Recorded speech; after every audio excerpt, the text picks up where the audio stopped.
अगर हम उनके साथ होने वाले अन्याय पे लड़ने का अधिकार ही छीन लेंगे तो फिर कैसे वो अपनी बात को कह पाएंगे। हम भी जब यहाँ में मौका नहीं मिलता है, कोई बात होती तो हम भी तो विरोध करते हैं ना। आप विरोध का अधिकार छीन के इतना समय लागू कर देंगे तो सर पूंजीपति तो मार देगा ना उनको। क्या सरकार पूंजीपतियों के बारे में सोचेगी या करोड़ों मजदूरों के जिनके कंधों से देश बना। धन्यवाद सभापति जी कि आपने मुझे औद्योगिक संबंध संहिता संशोधन विधेयक 2026 पे मेरी बात रखने का मौका दिया।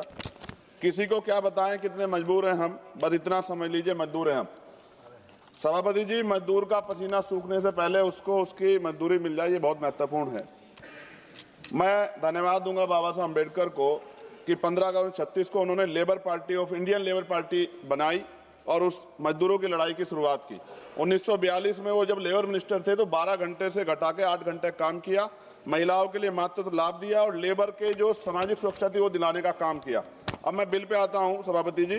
कहा जा रहा है केवल एक तकनीकी संशोधन है, लेकिन जब बात श्रमिकों के अधिकारों, औद्योगिक संतुलन और करोड़ों परिवार के भविष्य की आएगी तब कोई संशोधन केवल तकनीकी नहीं होता है, हर शब्द का असर होता है, हर प्रावधान का परिणाम होता है।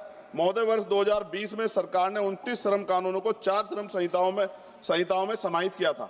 उस समय विपक्ष ने कहा था कि सुधार के नाम पर श्रमिकों की सुरक्षा कमजोर ना हो जाए। महोदय, ये विधेयक कहता है कि पुराने कानून ट्रेड यूनियन अधिनियम 1926, औद्योगिक विवाद अधिनियम 1947, औद्योगिक रोजगार अधिनियम 1946 का निरसन वैधानिक रूप से हुआ है।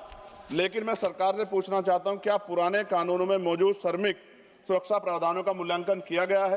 क्या राज्य और श्रमिकों संगठनों से व्यापक परामर्श हुआ है? क्या स्थायी आदेश अधिनियम के तहत श्रमिकों को मिलने वाली सुरक्षा कमजोर की नहीं हुई है? क्या जिनके लिए कानून लाया, क्या उनसे आपने कोई चर्चा की है? क्यों ट्रेड यूनियन हड़ताल पे है?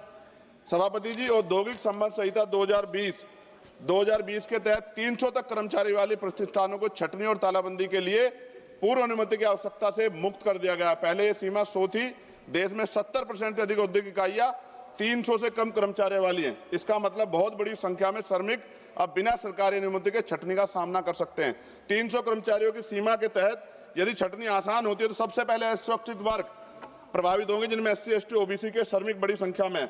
मेरे संसदीय क्षेत्र नगीना में विश्व प्रसिद्ध लकड़ी नक्काशी उद्योग के लिए जाना जाता है। वहाँ हजारों कारीगर छोटे उद्योगों में काम करते हैं। सभापति जी, श्रमिक व पारंपरिक हुनर से जुड़े इस परिवार इस कानून से प्रभावित होंगे। हमारे क्षेत्र की अधिकांश इकाइयां 50 से 250 इकाइयों कर्मचारियों के बीच हैं। यदि 300 की सीमा के तहत छटनी की अनुमति बिना पूर्व स्वीकृति के दी जाती है तो इन छोटे उद्योगों में कार्यरत श्रमिकों की नौकरी की सुरक्षा पर सीधा असर पड़ेगा। यह कानून उद्योगों को हायर और फायर की छूट देता है। सभापति महोदय, देश के औद्योगिक और असंगठित क्षेत्रों में बड़ी संख्या में SC, ST और OBC के श्रमिक कार्यरत हैं। सरकार ये सुनिश्चित करे कि औद्योगिक विवाद समाधान तंत्र, गिरवांश, रीडर सेल, कमेटी और ट्रेड यूनियन संरचनाओं में इन वर्गों का पर्याप्त प्रतिनिधित्व रहेगा। रोजगार निवेश से आता है, निवेश मांग से आता है और मांग आय से आती है और आय स्थिर रोजगार से आती है।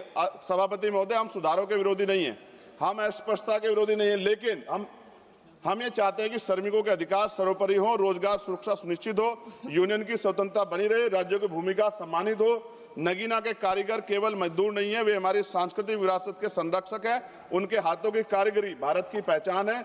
यदि औद्योगिक कानूनों में बदलाव से उनके रोजगार में स्थिरता प्रभावित होगी तो यह केवल आर्थिक नहीं, सांस्कृतिक क्षति भी होगी। सभापति महोदय, खत्म करते हुए, यदि सरकार वास्तव में श्रम सुधार को समावेशी बनाना चाहती है तो यह सुनिश्चित करना होगा कि SC, ST और OBC श्रमिकों को सामाजिक सुरक्षा, बीमा, पेंशन और न्यूनतम वेतन का पूर्ण संरक्षण मिले। सभापति महोदय, अगर हम उनके साथ होने वाले अन्याय पे लड़ने का अधिकार ही छीन लेंगे तो फिर कैसे वो अपनी बात को कह पाएंगे। हम भी जब यहाँ में मौका नहीं मिलता है, कोई बात होती तो हम भी तो विरोध करते हैं ना। आप विरोध का अधिकार छीन के इतना समय लागू कर देंगे तो सर पूंजीपति तो मार देगा ना उनको। क्या सरकार पूंजीपतियों के बारे में सोचेगी या करोड़ों मजदूरों के जिनके कंधों से देश बना है? इसलिए मैं आपसे आग्रह करता हूं, मैं इसको अपोज करने के लिए खड़ा हुआ हूं और मैं आपके माध्यम सरकार से आग्रह करता हूं इसमें उचित संशोधन करे जिससे कि श्रमिकों का नुकसान ना हो, उनके साथ अन्याय ना हो। धन्यवाद। जय भीम, जय भारत।